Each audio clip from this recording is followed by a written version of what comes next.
Share मार्केटमध्ये गुंतवणूक करून प्रति महिना 60% दराने पैसे परत देतो असे लोकांना आमिष दाखवून 3 कोटी रुपयांची फसवणूक करणाऱ्या 2 आरोपींना पोलिसांनी अटक केली होती।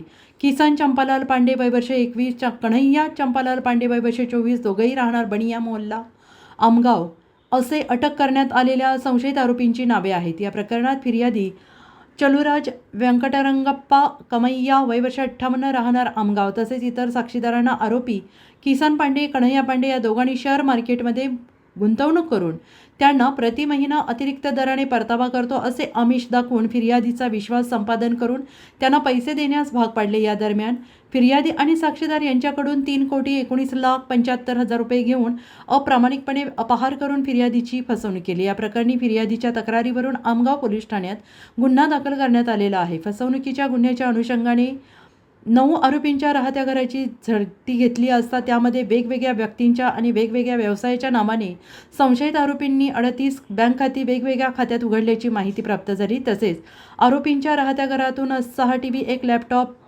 65,000 रुपये रोख रक्कम तसेच एक नोट मोजण्याची मोठी मशीन असा मुद्देमाल जप्त करण्यात आला।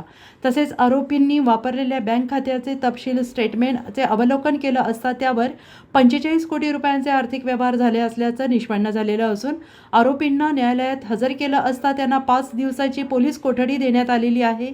सदर कारवाई पोलीस अधीक्षक निखिल पिंगळे, अप्पर पोलीस अधीक्षक नित्यानंद झा, उपविभागीय पोलीस अधिकारी प्रमोद मडामे यांच्या आदेशानुसार पोलीस निरीक्षक युवराज हांडे यांच्या मार्गदर्शनाखाली सहाय्यक पोलीस निरीक्षक गणपत दहिगुडे सह आमगाव पोलीस यांनी केलेली आहे। दिवसभरातील घडामोडींचा आढावा घेण्यासाठी पाहत रहा N24 मराठी न्यूज चॅनल।